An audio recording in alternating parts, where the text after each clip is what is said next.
আসসালামু আলাইকুম বন্ধুরা, সাদেক ইউবি চ্যানেলের পক্ষ থেকে সকলকে আন্তরিক অভিনন্দন ও শুভেচ্ছা। আশা করি সকলে ভালো আছেন। আপনাদের দোয়ার বরকতে আল্লাহ তাআলা আমাকে অনেক অনেক বেশি ভালো রেখেছেন। আজকে আপনাদের সামনে যে টিউটোরিয়ালটি নিয়ে এসেছি সেটা দেখতেই পাচ্ছেন, একটি 24 ইঞ্চি এলইডি টেলিভিশন। সেটা আপনাদের অনেকের রিকোয়েস্টের ভিডিও, কারণ হলো আমিও দীর্ঘদিন যাবৎ সিআরটি টিভি টেলিভিশন নিয়ে কাজ করতেছি, ভিডিও দিচ্ছি। আপনারা অনেকেই রিকোয়েস্ট করতেছেন, ভাইয়া কি এলইডি টিভি টেলিভিশন নিয়ে কিছু ভিডিও দেন। তাই আমি যেভাবে কাজ করি, আমার মতো করে আমি যেভাবে কাজ করি ঠিক এইভাবে আপনাদেরকে একটি কাজ আজকে আমি দেখাবো। টেলিভিশনটি, তাহলে চলুন টেলিভিশনটিতে কী সমস্যা আছে সেটা আপনারা আগে দেখে নিন।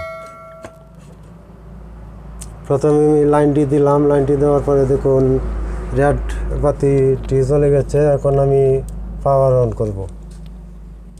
দেখতে পাচ্ছেন পুরো হোয়াইট হয়ে আছে, টেলিভিশনটি পুরো হোয়াইট হয়ে আছে। এই টেলিভিশনটিকে কিভাবে আমরা মেরামত করব সেটা আপনাদেরকে সরাসরি আমি দেখাবো। আমি টেলিভিশনটি এখনও খুলি নাই, আপনাদেরকে খুলে তারপর দেখাবো এটিতে কি সমস্যা আছে। অর্থাৎ আমি যেভাবে কাজ করি ঠিক সেইভাবেই আপনাদেরকে দেখাবো। হয়তো ভিডিওটি যার কারণে একটু লম্বা হয়ে যেতে পারে, আর আশা করি আপনারা ধৈর্য সহকারে ভিডিওটি দেখবেন। এখন আমি টেলিভিশনটি খুলে নিচ্ছি।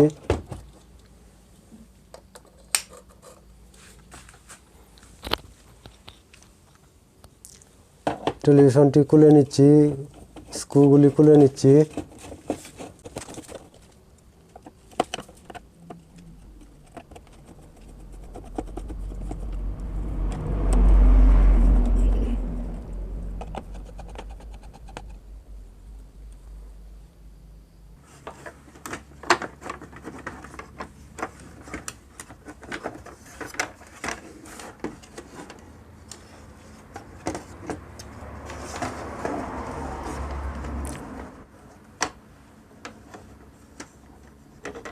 টেলিভিশনটি খুলে নিলাম, আপনারা দেখতে পাচ্ছেন। এখন আপনাদেরকে বিভিন্ন জায়গায় ভোল্টেজটা মেপে দেখাবো। এখন আমি বিভিন্ন জায়গায় যে ভোল্টেজগুলি মেজারমেন্ট করতে হয় সেগুলি মেজারমেন্ট করে দেখাবো। আমি প্রথমে মিটারটিকে 200 ভোল্ট রেঞ্জে রাখবো, কারণ আপনারা জানেন এখানে সর্বোচ্চ হয়ে থাকে, যার কারণে আমি 200 ভোল্ট রেঞ্জে মিটারটা রাখলাম। এখন টেলিভিশনটি আমি প্লাগিং করব।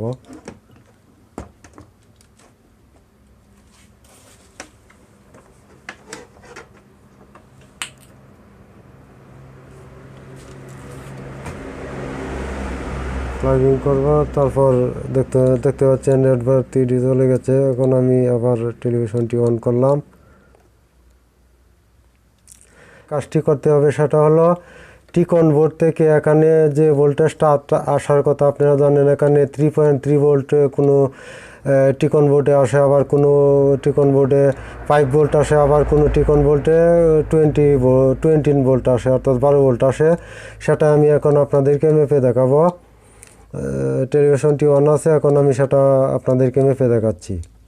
প্রথমে এখানে দেখতে পাচ্ছেন 4টি পিন শর্ট আছে। এখানে যে 4টি পিন শর্ট আছে, সেই 4টি পিনে আমি ভোল্টেজটা মাপ দেব।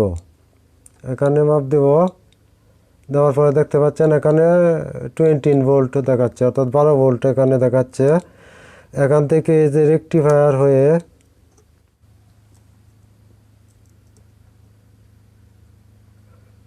ডায়োড হয়ে এখানে 20 ভোল্ট আসতেছে, অর্থাৎ এই যে ডায়োডটা দেখতে পাচ্ছেন সেটা হয়ে 20 ভোল্ট আসতেছে।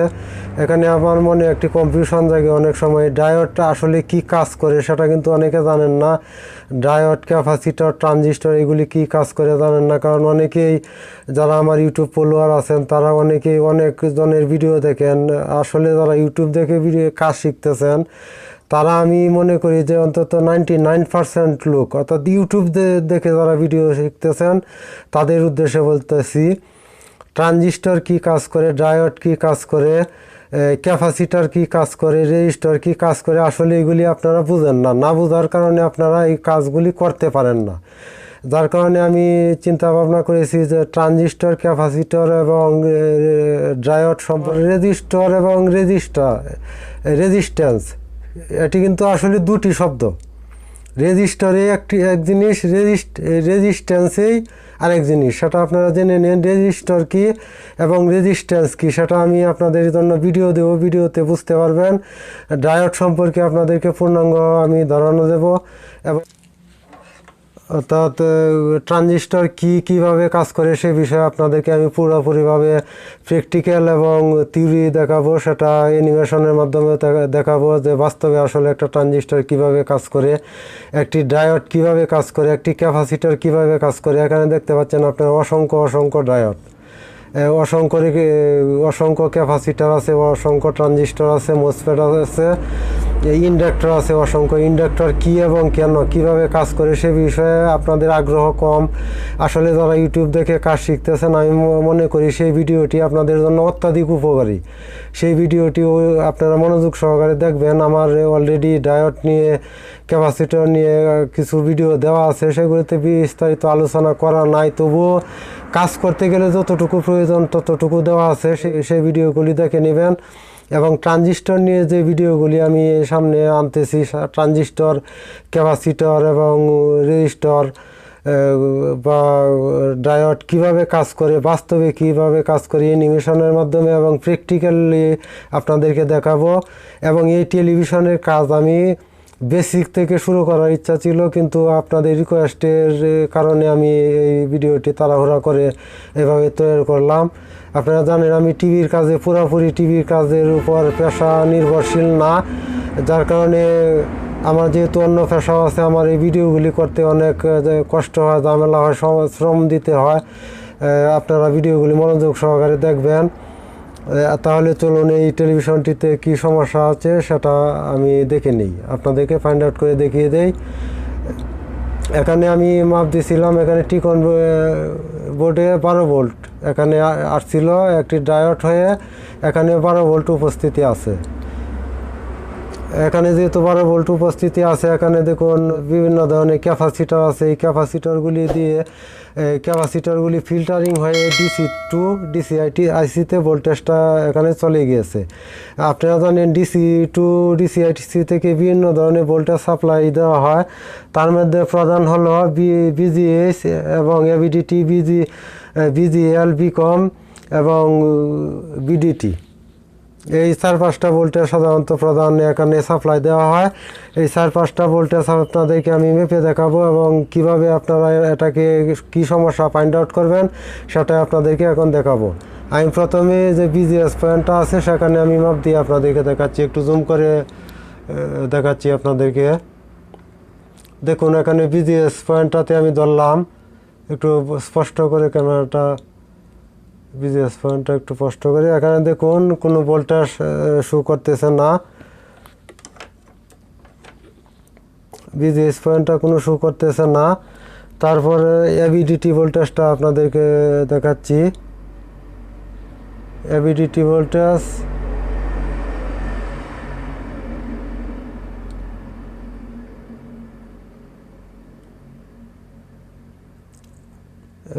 ভোল্টেজ এখানে হঠাৎ আসতেছে আবার চলে যায়, অর্থাৎ ভোল্টেজ স্ট্যান্ড বাই নাই। এখানে বিজিএস ভোল্টেজ থাকার কথা -5 ভোল্ট, এখানে দেখি বিজিএস -5 ভোল্ট এখানে আছে কিনা, একটু জুম করে।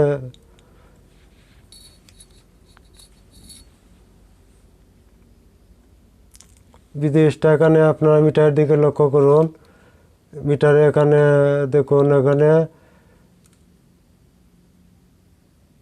বিজিএস ভোল্টেজটা শো করতেছে।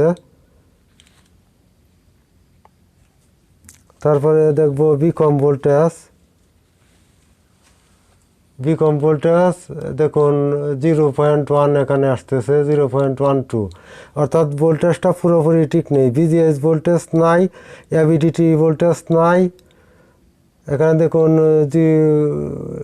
0.34 দেখাচ্ছে। বিজিএস ভোল্টেজ যেটা থাকার কথা এখানে 20 থেকে 35 ভোল্টের মতো, সেখানেও জিরো থেকে অর্থাৎ 00.34 দেখাচ্ছে, অর্থাৎ ভোল্টেজ এখানে অত্যাধিক হিট হচ্ছে। ডিসি টু ডিসিআইসিটা অত্যাধিক হিট হচ্ছে।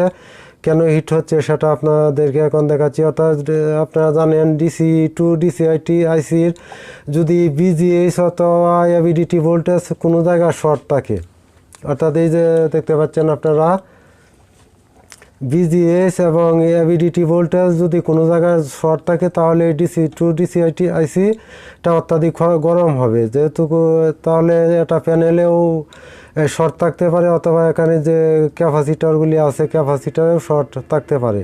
আমি এখন দেখব কোন ক্যাপাসিটারের কারণে এটা সমস্যা হয়েছে। টিভিটি অফ করে নিলাম, নেওয়ার পরে আমি দেখব যে কোন ক্যাপাসিটারের কারণে ক্যাপাসিটারটা শর্ট হওয়ার কারণে, অর্থাৎ এই বিজিএস ভোল্টেজটা কোন জায়গায় গেছে এখান থেকে সেটা আমাকে প্রথমে দেখতে হবে। আপনার মিটারের এই যে রেড যে বাতিটা আছে, এই রেড বাতিটা লক্ষ্য করবেন। রেড বাতিটা যেখানে জ্বলবে সেখানেই এই ভোল্টেজটা গেছে বলে আমি কতটুকু বোঝাতে পারতেছি আপনাদেরকে আমি জানি না। আপনারা অবশ্যই সেটা কমেন্টে জানাবেন। আপনাদের কমেন্টের উপর ভিত্তি করে আমি বাকি ভিডিওগুলি তৈরি করব। এখানে লাল বাতি সাইডে জ্বলে না, অর্থাৎ যে কোনো দুই সাইডে যে দুটি কপ আছে, কপের যে কোনো সাইডে এখানে এটা শু করবেই।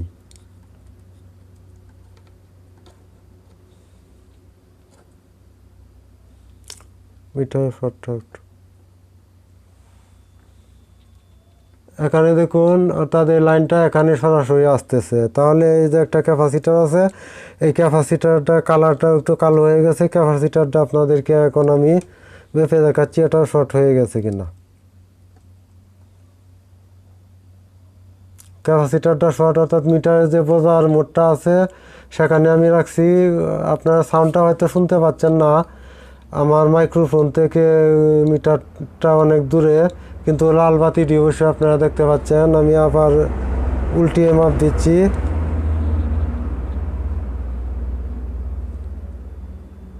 এখানেও শো করতেছে, তার মানে এই ক্যাপাসিটারটা এখানে শর্ট হয়ে গিয়েছে। ক্যাপাসিটারটা আমি প্রথমে রিমুভ করব, এখান থেকে রিমুভ করে তারপর দেখব যে বিজিএস ভোল্টেজটা আসে কিনা।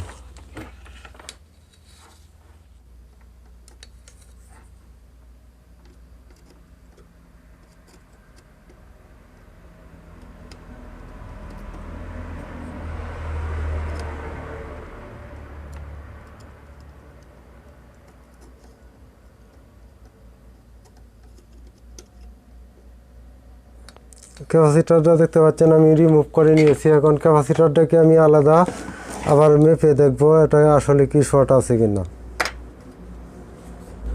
এখন আপনারা আমার মিটারের দিকে একটু লক্ষ্য করেন।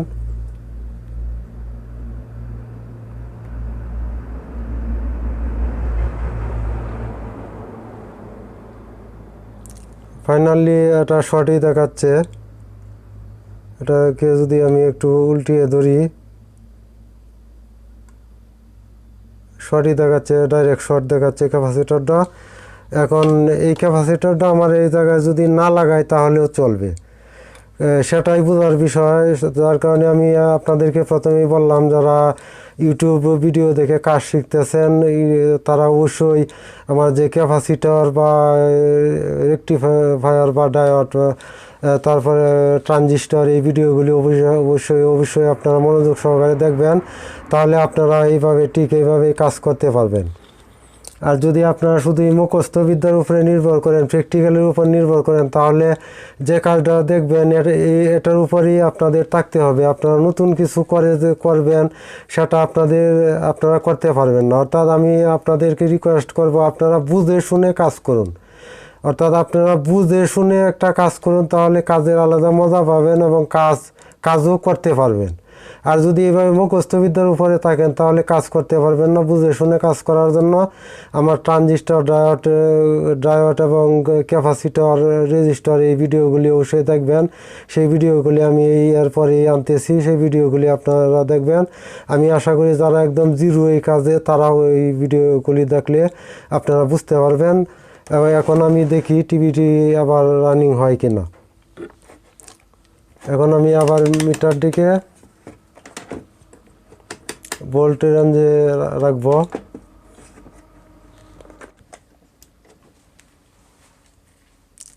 টেলিভিশনটি অন করব, করার পরে আমি বিজিএস দেখুন 25 ভোল্ট এসেছে। এখানে 20 থেকে 35 ভোল্ট থাকার কথা, এখানে 25 ভোল্ট এসেছে। এবিডিটি ভোল্টেজটা সেটাও 16 ভোল্ট এসেছে, সেটাও থাকার কথা 11 থেকে 15 ভোল্ট। এখানে 1 ভোল্টের বেশি দেখাচ্ছে, অর্থাৎ টেলিভিশনটি রানিং আছে।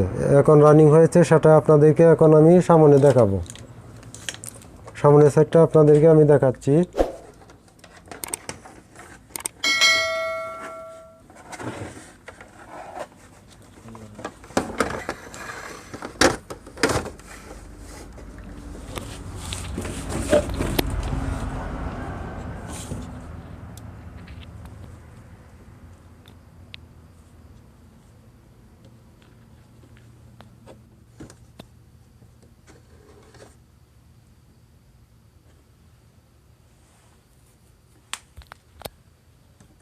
আপনারা দেখতে পাচ্ছেন এখানে নো সিগন্যাল লেখাটি চলে এসেছে, তার মানে টেলিভিশনটি এখন অন হয়ে যাবে। আবার আমি লাইটটিকে একটু অফ করে আপনাদেরকে দেখাচ্ছি।